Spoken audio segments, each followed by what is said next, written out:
Today, we're diving into yet another incredible prophetic code hidden in the Torah, one that unlocks a mysterious timeline stretching across centuries. Stay with me as we unravel this mystery, one that not only shaped the past, but also holds powerful meaning for us today. Shalom, everybody, and welcome back to Old Soul Torah. We're in the last Torah portion in the book of Exodus. It's called Pekudei, and Pekudei implies an accounting or an inventory being taken by Moses towards the construction of a tabernacle. What does it mean? It means that the Israelites had already given donations towards the building of this sanctuary, this Mishkan, and Moses says it's time to do a little inventory. And that's the first line of the text. However, we're going to be looking beneath the surface of the text, and we're going to find a beautiful example of Torah text that has layers and layers of meaning, and not only meaning, and not only rich with personal insights, but also containing prophetic code, prophetic insights into the timeline of history from the time of Moses, and of course, it would include where we are in the timeline as well. But this is a perfect example of looking beneath the surface. You're going to find things that are mind-blowing, absolutely mind-blowing, and something that unmistakably contains the signature of divine intelligence. It's something that could not have come from man alone. This is a clear demonstration that there is a divine intelligence and a divine mind behind the surface of the text. So, with no further ado, let's dive in and let's explore. So let's start with the idea that the Mishkan or sanctuary is referred to by different names throughout the Torah, each used in a specific context.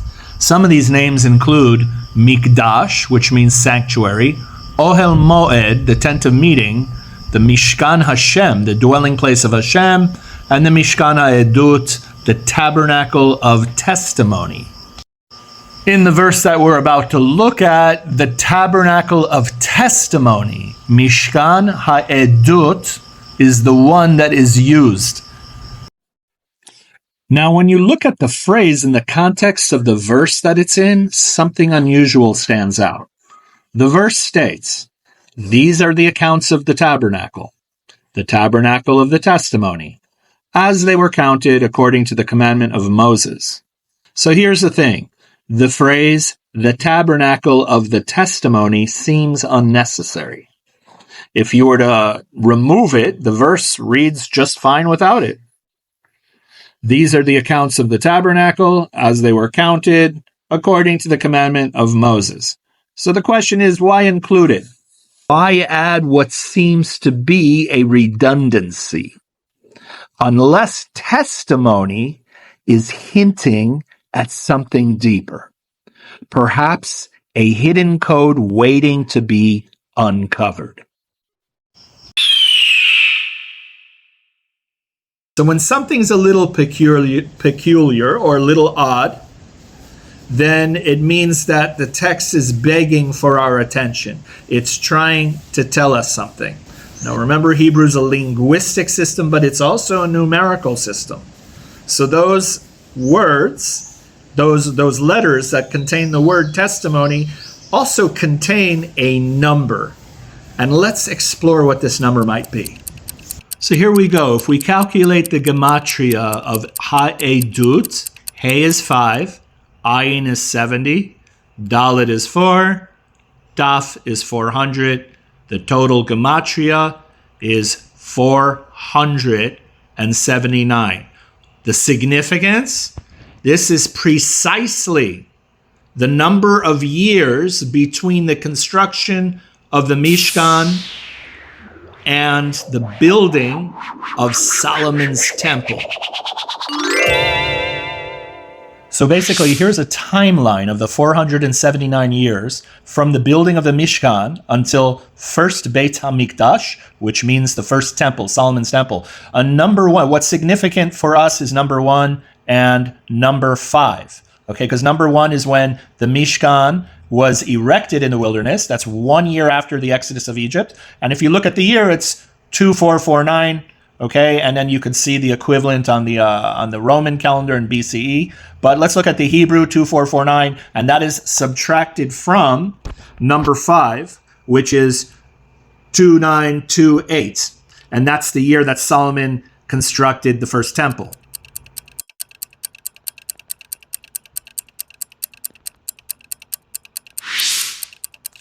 The Hebrew word to come out to the sum total of 479 is not so impressive, but what's really, really, really impressive, mind-blowing, is the convergence of 3 ideas. The first one is precise numerical match, meaning it wasn't 472, it wasn't 485, it was an exact match of 479 years. The second thing is contextual relevance, which means it was relevant, the context. It happened to be the word that was found, that was an exact numerical match, was found in the right context of the Mishkan. Exactly when we're talking about the sanctuary, that's when the word appears. And the second thing is the prophetic precision. The Torah was written under Moses. So for Moses to have that kind of foreknowledge of something happening before its time and it not being merely a coincidence, and these 3 ideas coming together, this is what makes it fascinating.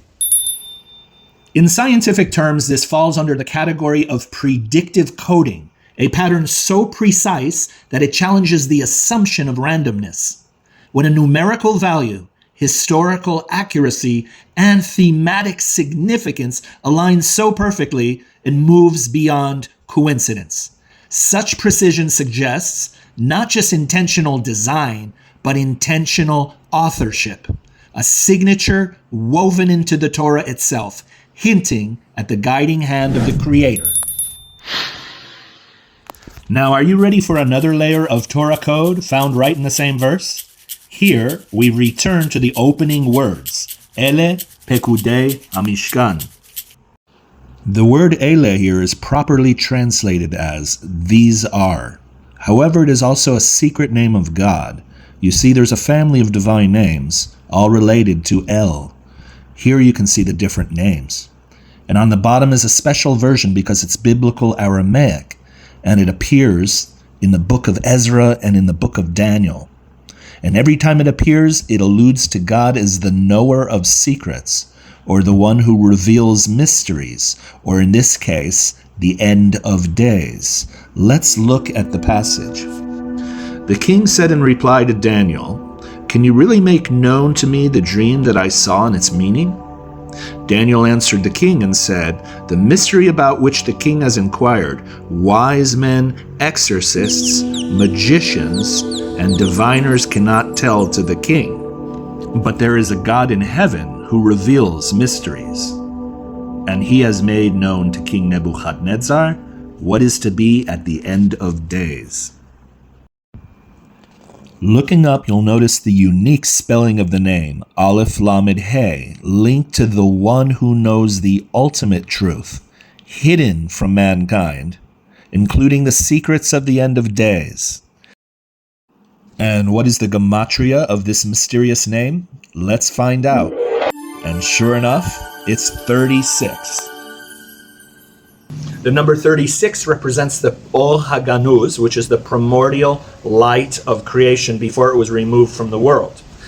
The Talmud says that when the first man, Adam HaRishon, was in the Garden of Eden, he was able to experience this 36 hours of light before it was concealed, and God would later reveal it in a later time in history, which is the Messianic era. So what is this primordial light of creation, this Or HaGanuz? It says that when it was present in the world, Adam was able to see from one end of the world to the other. This is what the Talmud says, which is basically a metaphor. It's symbolic, not just physical seeing, but spiritual seeing. So when you spiritually see, you know, you understand, you get it, the higher reality of the world around you.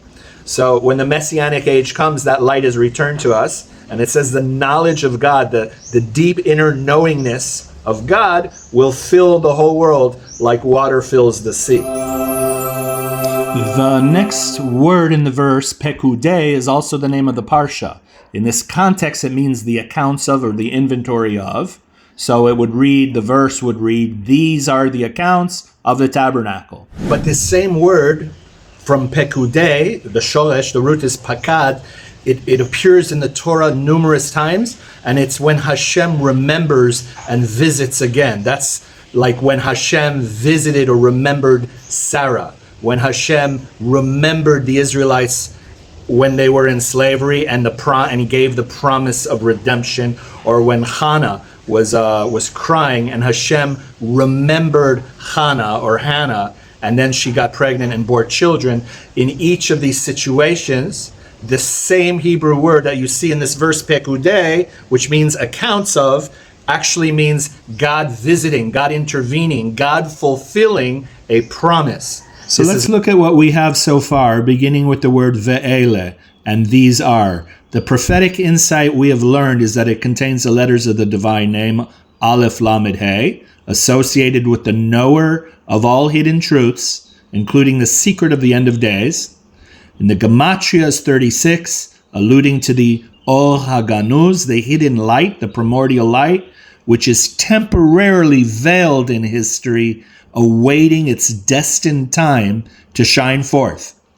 Second word, Pekudei, means the accounts of, or it means to remember for the sake of fulfilling a divine promise connected to redemption. Then we have the word Mishkan twice. This is very unusual. Look at the verse. It is repeated twice. According to our sages, this is alluding to the two times that the portable tabernacle will find its home twice in history, with the first and second temple in Jerusalem.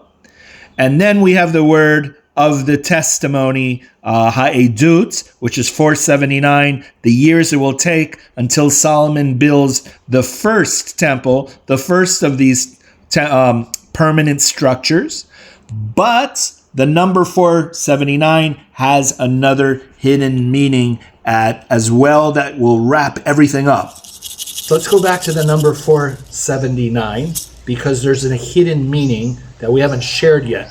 And that's with the letters themselves that make up the mispar, the number 479, which is Taf, Ayin, and Tet. Taf, which is 400, is the last letter of the Hebrew alphabet, which means the culmination. What does it mean for us? It means that life is goal-oriented, that everything that's happening, not just in our personal life, but all of humanity, it's goal-oriented, heading towards an ultimate fulfillment. What is that ultimate fulfillment? It's symbolized by the next letter, Ayin, which is 70, but Ayin also means eye. It means to see, meaning the things that Adam was able to see in the Garden of Eden when the primordial light was revealed, and his ability to understand the higher reality in all things and the higher purpose in everything, that will be restored. And then finally is the letter Tet, which the Zohar says it means hidden good. Good that you're not able to see. What does it mean? It means until we get to the culmination, until we get to the last act, the end of days and the new beginning, the new awakening, where we're able to see. Until that time, we are a tabernacle. We are a portable tabernacle. We move through our days, our weeks, our years, our lifetimes, and through human history. And we may not understand why everything's going on while we're journeying, while we're traveling, and all the twists and turns. However, it's a hidden good, all intended for a divine purpose. And that is symbolized by the number 479.